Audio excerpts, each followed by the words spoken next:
자, 오늘 다 같이 읽으실 성경 말씀은 고린도전서 11장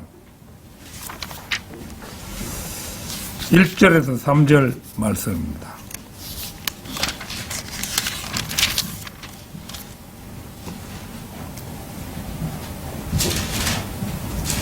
고린도전서 11장 1절에서 3절 말씀. 다 찾으신 줄 알고 받들어 읽겠습니다. 내가 그리스도를 따르는 것처럼 너희는 나를 따르는 자가 되라. 형제들아, 이제 내가 너희를 칭찬하노니 이는 너희가 모든 일에 나를 기억하고 또 내가 너희에게 전달해 준 그 율례들을 지킴이라.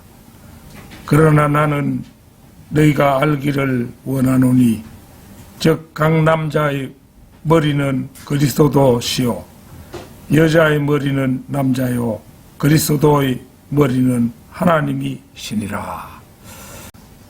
자, 이 시간에는 그 본문 말씀에 나와 있는 그대로 너희는 나를 따르는 자가 되라. 너희는 나를 따르는 자가 되라. 이런 제목으로 말씀드리겠습니다. 현대의 항공기는 비행기에 설치된 각종 항법장치에 의해 목적지를 향하여 날아갑니다. 항법장치란 용어는 사전을 찾아보면 항공기나 함정의 위치 정보를 제공하는 장치, 각종 경로 지시계, 거리 지시계, 강하 지시계 및 방위 지시침 등을 총괄하여 일컫는 말로 정의가 되어 있습니다. 미국의 최첨단 보잉 제트 여객기의 경우 모든 시스템이 컴퓨터에 의해 조정되는 관성 항법 장치로 되어 있는데 이는 현대 과학의 최첨단의 총체적 산물이라고 할 만합니다. 비행기의 조종사는 자동차 운전이나 함정 운항과는 달리 각종 기기에 대한 조정법을 익히기만 하면 자동차나 함정을 조종하는 사람보다 훨씬 수월하다고 알려져 있습니다. 특히 국제선 항공기 조종사의 경우 이륙과 착륙 및 돌발 상황 발생 시를 제외하고는 어떤 목적지를 향하여 날아갈 때 공항을 이륙하여 하늘에 날아오르기만 하면 그 다음은 컴퓨터에 의해 모든 시스템이 스스로 작동하기 때문입니다. 즉 비행기가 착륙할 때까지 고도, 방향, 속도, 거리 등을 정확히 입력해 놓기만 하면 한치도 어김없이 목적지에 도달한다는 것입니다. 따라서 기장인 조종사는 10시간이 넘게 걸리는 멀고 먼 항로에서 부기장과 교대로 취침을 취하기도 하고 때로는 웬만한 독서도 할 수 있을 정도로 자유롭다는 것입니다. 가령 비행기가 이륙하여 목적지를 향해 날아갈 때 방향 지시침이 고장나 출발할 지점에서 1, 2mm 정도의 착오가 생겼다고 가정해 보십시다. 이 경우 도착지와는 수십 킬로미터 내지 수백 킬로미터의 착오가 생겨 항공기의 안전에 심각한 위험을 초래할 가능성도 없잖아 있을 것입니다. 요 몇 년 전의 일이라고 기억이 되는데요. 말레이시아 그 항공기죠 아마. 이 공항을 이륙했는데 그 북경으로 가는 그런 비행기였는데 이 비행기가 사라졌어요. 그래, 이걸 내가 가만히 제 혼자 하는 그때 생각해 보기를, 아마도 조종사가 악한 마음을 먹고 자기가 죽을 각오를 하고 있으니까 남과 함께 그 승객들과 함께 죽자 뭐 이런 결심을 하고 항로를 따라 조금 가다가 그 바다 쪽으로 돌려가지고 그 호주 근처 바다 그어서 그 일부러 추락한 것이 아니냐 뭐 이런 상상을 해봤습니다.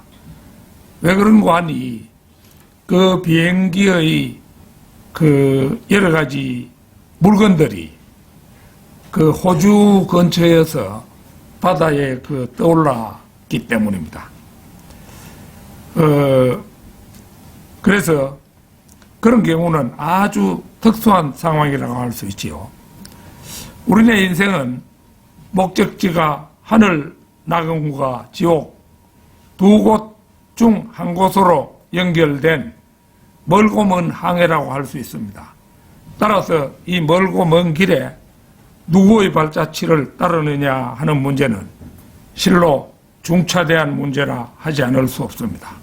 오늘 저는 딱 한 번뿐인 인생의 길에서 누구를 따를 것이냐 하는 문제에 대해서 골똘히 생각하는 시간을 가져보고자 합니다. 너희는 나를 따르는 자가 되라. 첫째는 바울이 지칭하는 길이 어떤 길인가 하는 문제입니다. 내가 그리스도를 따르는 것처럼 너희는 나를 따르는 자가 되라. 이 말씀에서 나는 사도 바울 자신입니다. 너희는 기독교를 믿고자 하는 사람들을 지칭하는 사람들이라 할 수 있습니다. 그런데 사도 바울은 여기에서 그냥 아무나 따르라고 말하지 않습니다. 그는 우리가 따를 만한 한 분을 추천하고 있는데 바로 예수 그리스도 그분입니다. 사도 바울이 추천하는 사람은 우리가 따를 만한 단 한 분으로 참 하나님이시자 참 사람이신 예수 그리스도이십니다. 참 하나님이시자 참 사람이신 분은 오직 그리스도 한 분뿐이시므로 이분을 추천하는 바울이야말로 우리가 본받기에 가장 합당한 본복이라고 할 수 있습니다. 왜냐하면 바울은 죄로 말미암아 죽은 사람의 혼을 그리스도께로 인도하여 영원한 생명으로 거듭나게 하는 일에 자신의 목숨까지도 아끼지 않고 헌신한 사람이기 때문입니다. 우리가 어떤 사람을 따르고자 할 때 무엇보다도 먼저 이 사실부터 분명히 확인해 보아야 합니다. 예수 그리스도께서 이 세상에 오신 목적이 바로 이 문제였기 때문입니다. 그리스도를 따르는 사람들이란 죄인들로 하여금 예수 그리스도를 영접하고 영생을 얻도록 인도해 주는 사람을 말합니다. 어떤 사람이 바로 사도 바울 같은 사람이며 이런 사람이 바로 사도 바울 같은 사람이며 성경대로 믿는 사람들입니다. 그리고 바로 이 성경대로 믿는 사람이야말로 예수 그리스도를 따르는 사람입니다. 바울은 성경대로 믿는 사람들을 잡아 예루살렘 공회에 넘기기 위해 다마스커스로 가다가 하늘로부터 해보다 눈부신 그리스도의 빛을 받고 회심했을 때 그는 자신의 죄를 깨끗이 씻었고 뒤이어 아라비아 시내산에서 예수 그리스도로부터 직접 진리를 깨쳤으며 셋째 하늘 낙원까지 올라가 직접 겨나간 최고의 그리스도인이었습니다. 세상에는 그리스도의 보혈로 자신의 죄를 씻고 말씀으로 무장한 그리스도인들은 많습니다. 밥 존스 시니어는 이런 점에서 우리가 따라야 할 모범적인 사람입니다. 일찍이 샘 존스는 밥 존스를 두고 마음을 견고히 하고 확신 가운데서 주님의 일을 실천에 옮긴 사람이라고 말한 바 있습니다. 우리는 바로 밥 존스 같은 사람을 따라야 합니다. 이렇게 볼 때 윌리엄 캐리라든지 아도니람 저드슨, 데이비드 리빙스턴 등 선교사들을 비롯하여 조지 휘필드, 존 웨슬레, 찰스 스펄전, 피터 르크만 등 우리가 본받고 따라가야 할 사람은 적지 않습니다. 디모데전서 1장 15절 16절 찾겠습니다.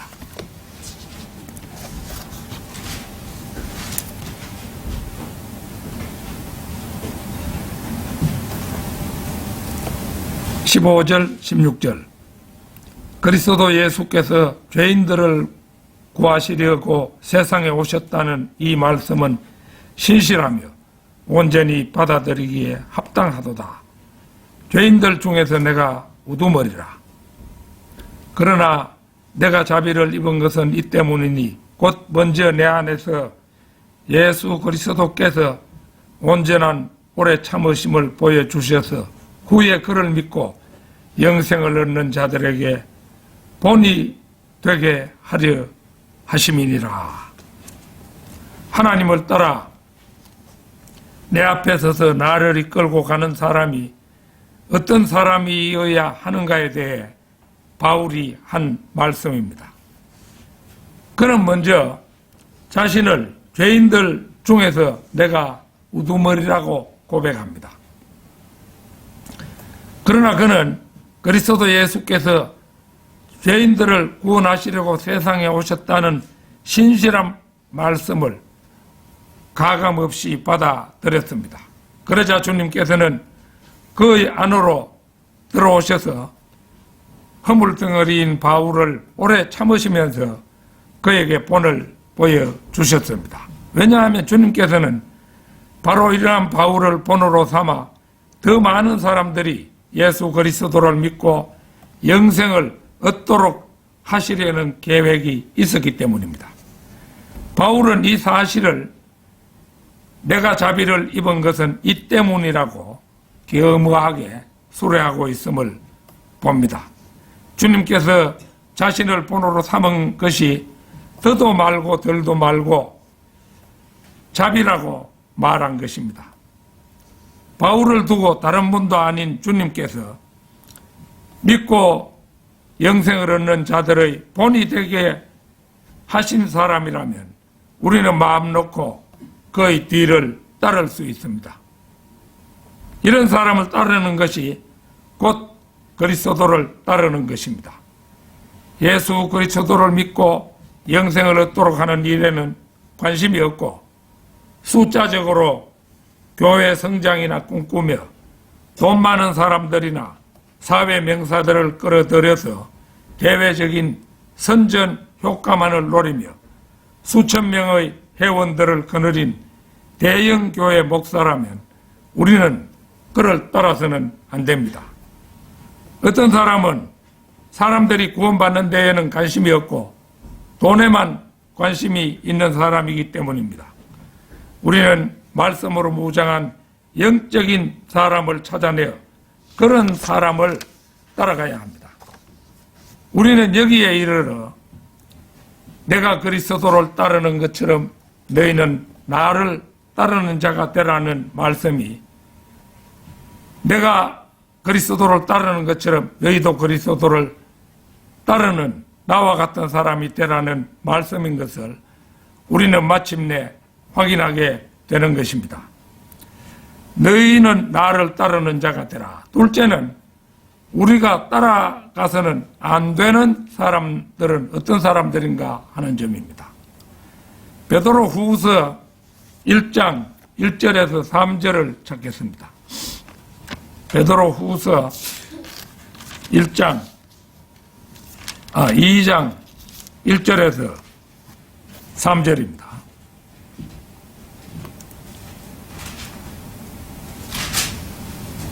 그러나 백성 가운데도 거짓 선지자들이 있었던 것처럼 너희 가운데도 거짓 교사들이 있으리라.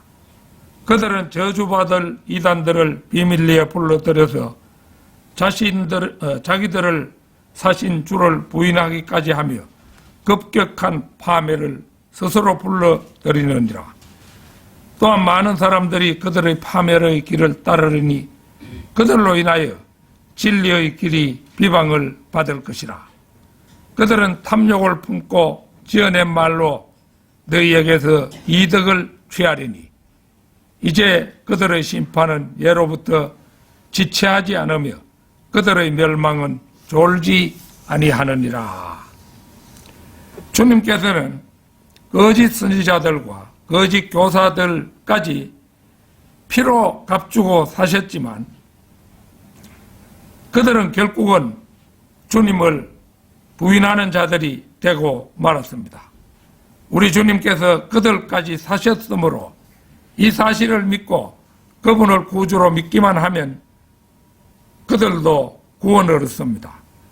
그러나 그들은 이렇게 하기보다는 오히려 그들은 저주받을 이단들을 비밀리에 불러들여서 자기들을 사신 주를 부인하기까지 하며 급격한 파멸을 스스로 불러들여 파멸을 자초합니다. 그들이 이렇게 하는 까닭은 칼빈주의자들이 주장하듯 애초부터 택함받은 자들이 아니어서가 아닙니다. 칼빈주의 교리는 오히려 그들로 하여금 급격한 파멸을 스스로 자초케 하는 이단 교리입니다.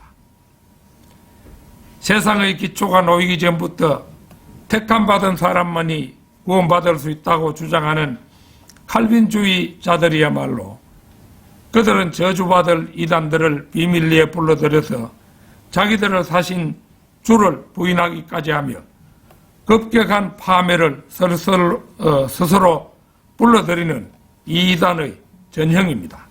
다시 말해서 그들이 바로 거짓 선지자들이요 거짓 교사들입니다. 이것은 실로 대단한 아이러니입니다.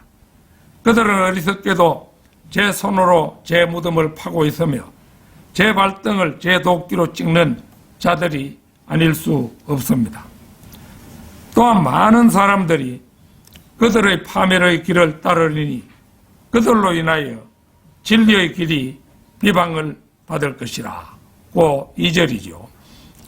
베드로의 이 예언은 이 마지막 때를 맞아 단 한치도 어김없이 적중하고 있습니다.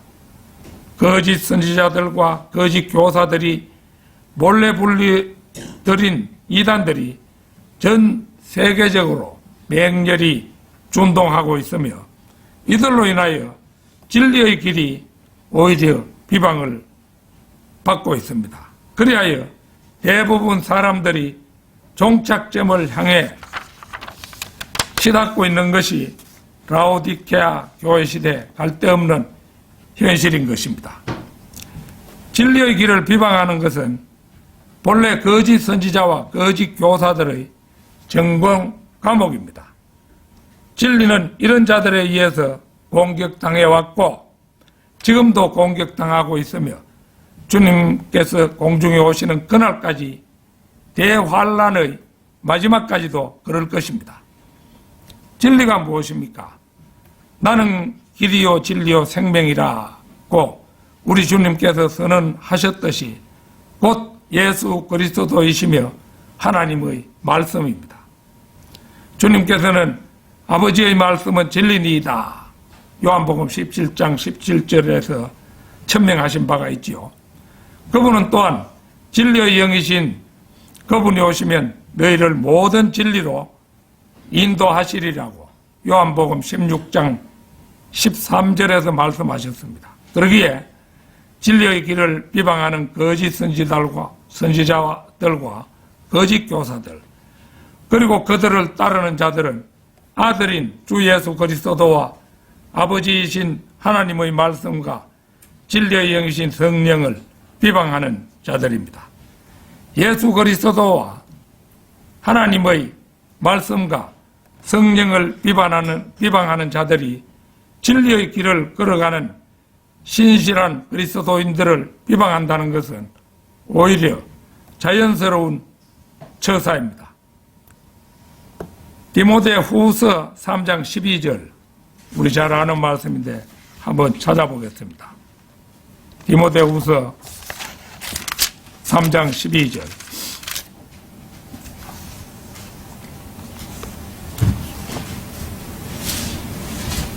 실로 그리스도 예수 안에서 경건하게 살고자 하는 모든 사람은 박해를 받을 것이라.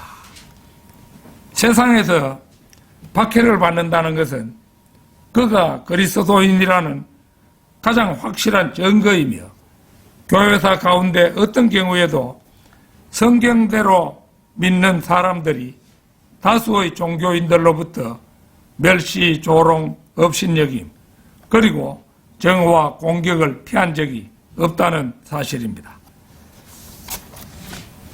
베드로 전서 4장 12절에서 14절도 보겠습니다.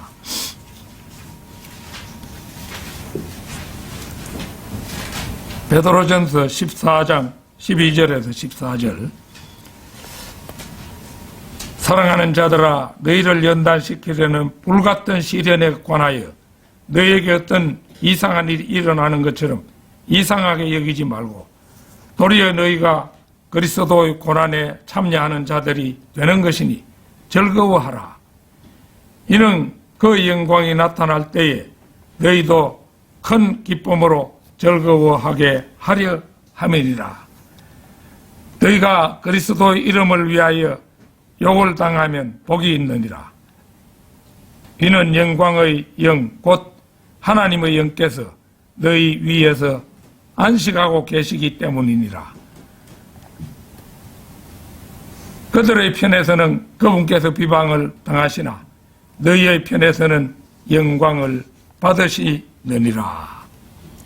그리스도인들이 받는 고난은 때로는 불같은 시련으로 나타나기 때문에 여간 어려운 것이 아니지만, 그리스도의 고난에 참여하는 것이요, 그 궁극적인 목적은 연단을 지킨 순수한 그리스도인으로서 주께서 다시 오실 때 큰 기쁨으로 즐거워하게 하려 함에 있다고 공개합니다. 너희가 그리스도의 이름을 위하여 욕을 당하면 복이 있느니라. 만약 세상의 육신적인 일로 고난을 당한다면 수치이지만, 주님의 이름을 높이기 위하여 욕을 당한다면 복이 있다고 합니다. 왜 그러냐 하면 하나님의 영께서 너희 위에서 안식하고 계시기 때문이라고 합니다. 그리고 그 까닭은 그들의 편에서는 그분께서 비방을 당하시나 너희 편에서는 영광을 받으시기 때문이라는 것입니다. 우리가 욕을 당하고 있기 때문에 성령께서 그 일로 마음 놓고 안식하고 계신다는 것입니다. 즉 우리가 고난받으며 그분의 이름을 드높이고 있기 때문에 그분은 세상의 비방 같은 건 아랑곳 없이 그분 스스로 영광을 받으신다는 것입니다. 너희는 나를 따르는 자가 되라. 셋째는 거짓 선지자와 거짓 교사들의 실례입니다. 이거는 이 거짓 선지자와 거짓 교사들의 실례를 다 들려고 하면 하루 종일 그 얘기만 해도 시간이 부족하겠죠. 우리 집에 이단에 관한 책들이 이만큼 두꺼운 것도 한 권 있고 또 요만큼 되는 것도 한 권 있고, 그래 제가 참고하기 위해서 어떤 것은 이제 새 책이 절판됐기 때문에 뭐 중고를 사기도 하고 이래가지고 사놓고 수시로 설거 준비할 때 혹시 필요하면은 그걸 꺼내서 봅니다. 그래서 나는 오늘 그 중에서 조금만 예를 들어 보려고 합니다. 마태복음 7장 15절 찾겠습니다.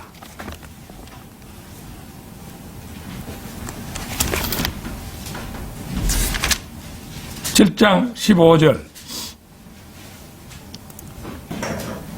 거짓 선지자들을 조심하라. 그들은 양의 옷을 입고 너희에게 나아오나 속은 약탈하는 이리들이라. 요한일서 4장 1절도 찾겠습니다. 요한일서 4장 1절.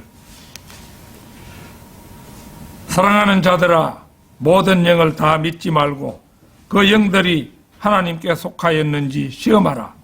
이는 많은 거짓 선지자들이 세상에 나왔음이니라. 세계의 이단들은 말할 것도 없고 우리나라 이단의 종류는 수도 없을 정도로 많습니다. 오늘 그중 세 가지 이단만, 오늘은 그중에 세 가지 이단만 살펴보도록 하겠습니다. 첫째는 한국에서 오순절 은사주의로 우리나라는 물론 세계 최대의 교회를 세운 사람은 조용기 목사로 알려져 있지요. 2021년에 사망했는데요.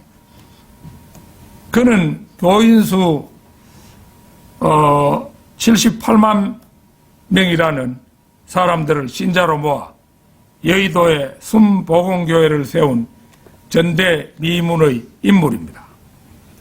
워낙 교회가 크다 보니 그 여의도 순복음교회는 장로만 해도 수백 명에 달하고 집사는 그야말로 뭐 10,000명도 넘을는지도 모릅니다.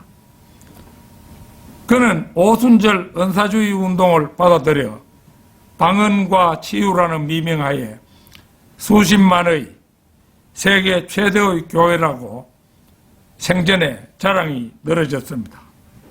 원래 헌금이 많이 들어오다 보니 북한에도 300억 원을 주어서, 요새 돈 300억 원 좀 적다고 할 수 있지만 그 당시에 300억은 큰 돈인데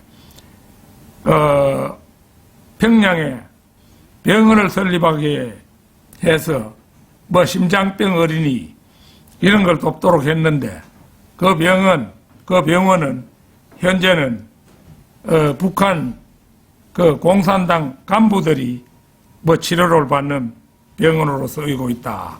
이런 소식을 들은 바가 있습니다. 또 한세대라는 대학을 설립하여 자신의 아내 김성혜를, 이 김성혜도 21년에 사망했는데요, 총장으로 앉혔으며 국민일보 신문을 창간해서 아들에게 신문사 사장을 맡겼습니다.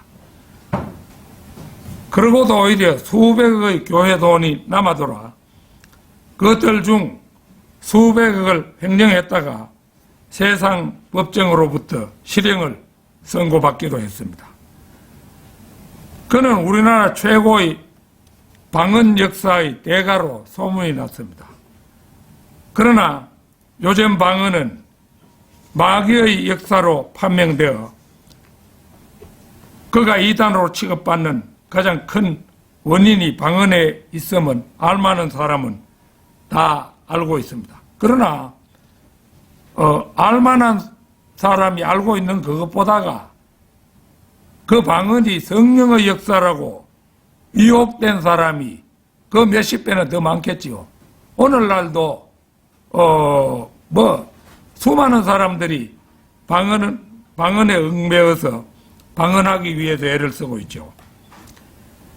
특히 그가 방언하는 동영상으로 5시간을 계속하는 그런 것이 있는데 그가 이단이라는 부인할 수 없는 증거라고 할 것입니다.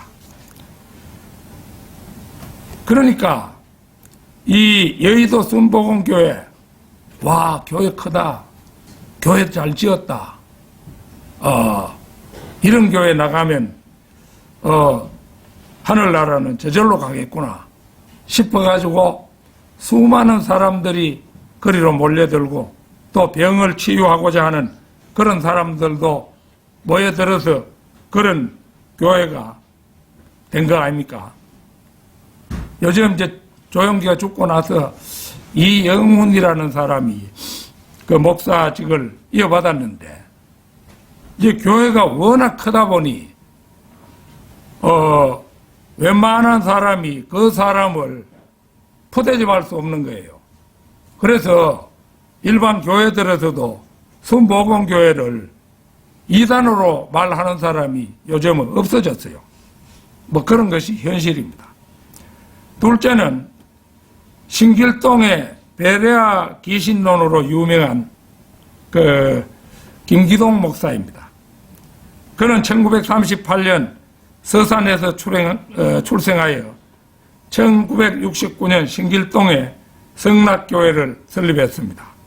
그는 샤머니즘의 뿌리를 둔 이단 교리를 주장했는데, 불신자는 죽어서 귀신이 된다는 것과 모든 질병은 귀신이 원인이라는 주장을 내세웠습니다.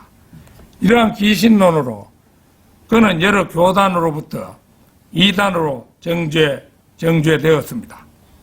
사도행전 17장에 나오는 베레아 사람에게서 힌트를 얻어서 베레아 사람처럼 성경을 상고하라는 취지에서 1978년 베레아 아카데미를 설립하기도 했습니다.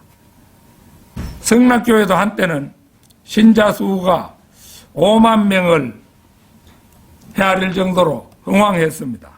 그러나 그는 교회 재정 109억을 횡령하고, 이건 뭐 순복음교회에 비교하면 아무것도 아니죠. 여신도 성추행도 추가되어 1심에서 3년형, 2심에서 1년 6개월을 받았고, 대법원에 항소하여 심리 중에 84세로 사망했다고 전해집니다. 그의 횡령 배임과 여신도 성추문으로 신도 1만여 명이 떠나 아들 김성현을 후계 목사로 대물림했으나 지금은 교세가 많이 위축되었다는 소식이 들립니다. 셋째로 하나님의 교회를 세운 안상홍은 1918년 전북 장수군에서 출생했습니다. 1947년 제7일 안식교 예수재림교회에 입교하고, 제7일 안식교 예수재림교회, 이거 이단 중의 이단이죠. 미국에서 들어온 이단 중의 이단인데요.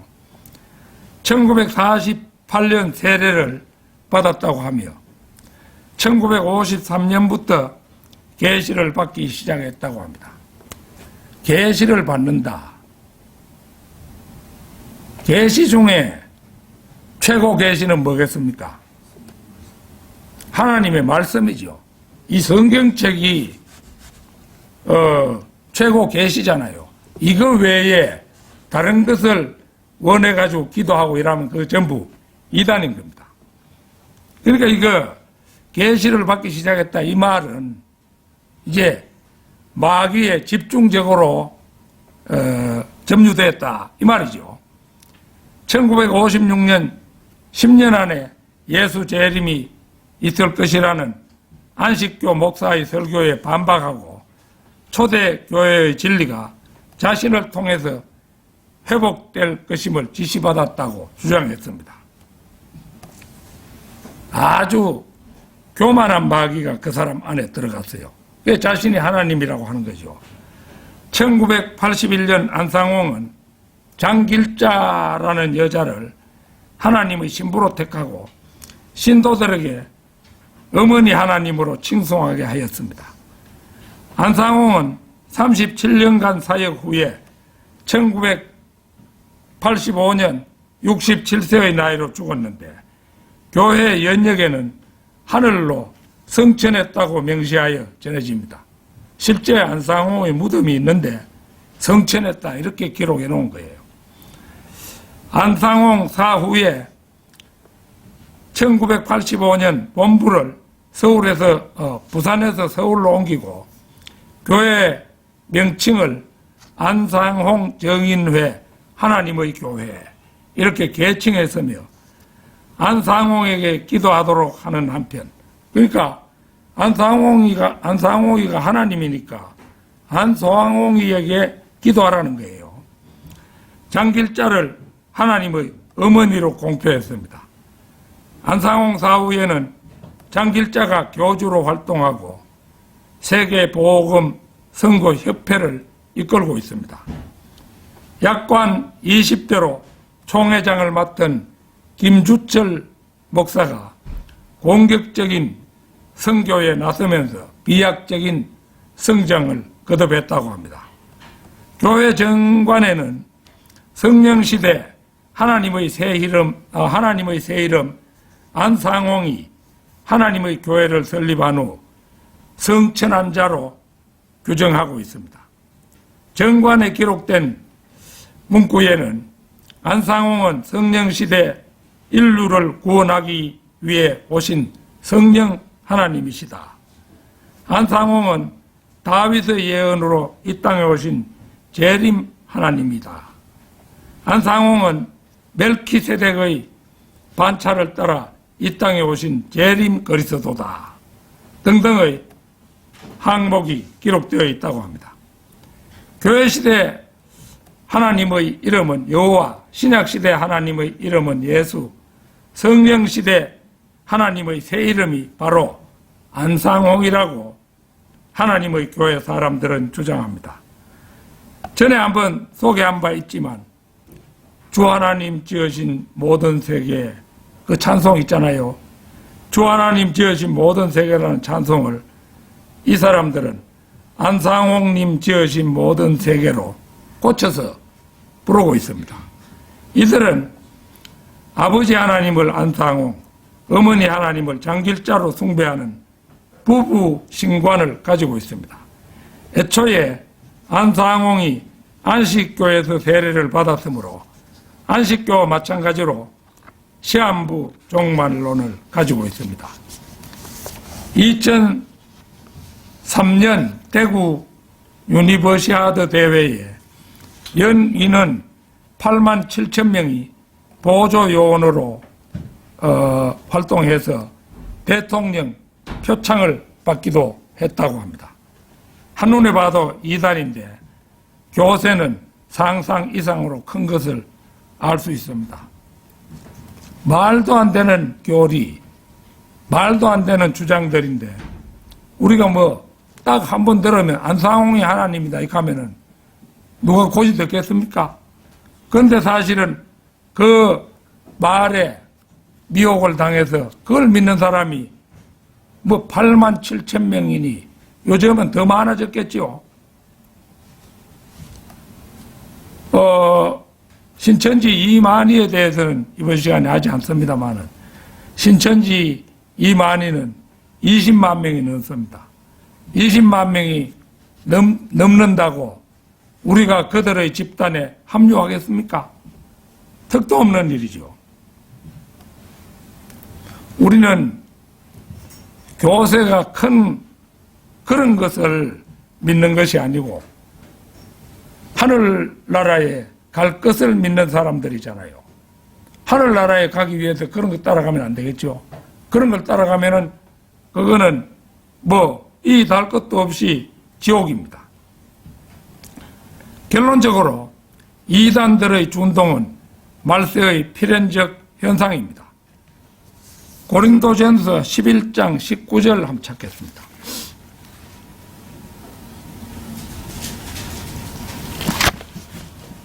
(11장 19절)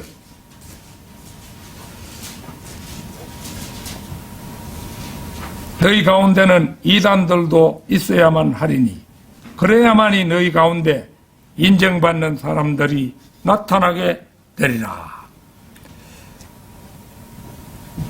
우리의 짧은 소견으로는 이단은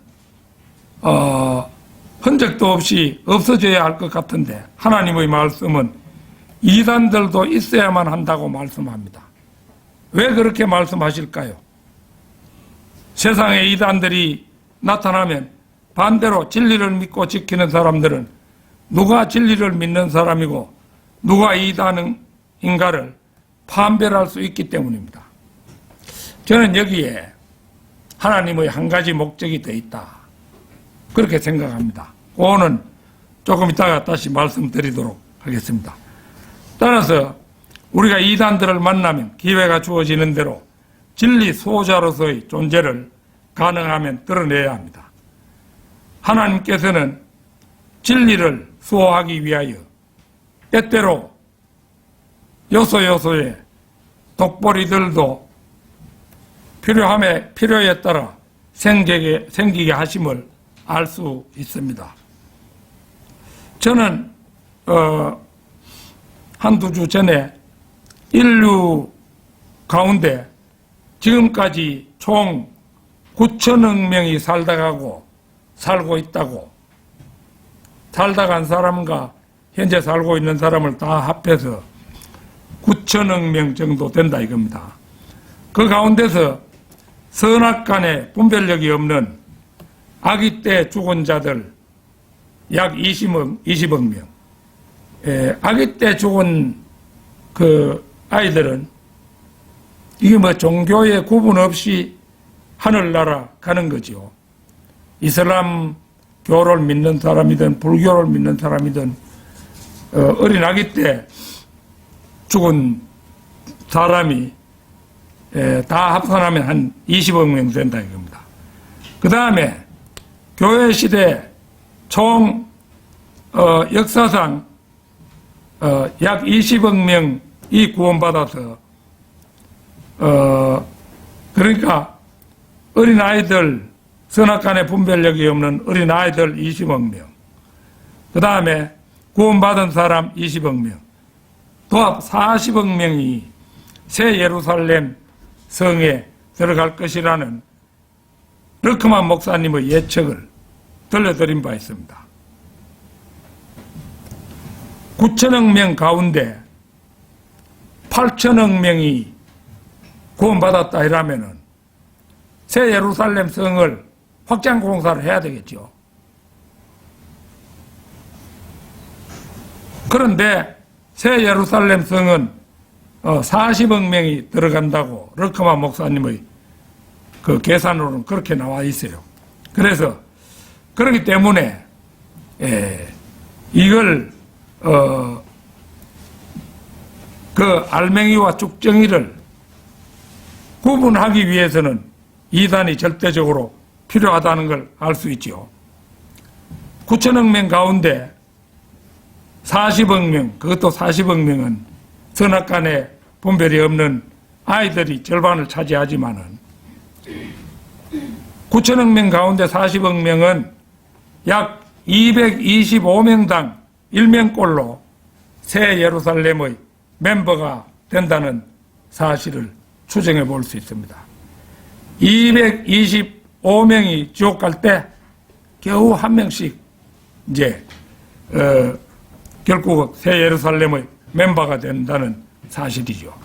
여기에서 하나님께서 왜 이단을 그렇게 많이 만들어 가지고 미혹되게 하느냐, 그거 알 수가 있지요.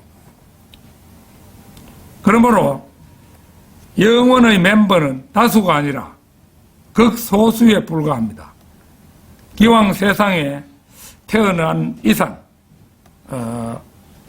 우리는 다 함께 주님만을 따라가다가 영원의 자랑스러운 멤버가 될 수 있기를 바람하지 않습니다. 다 같이 기도드리겠습니다.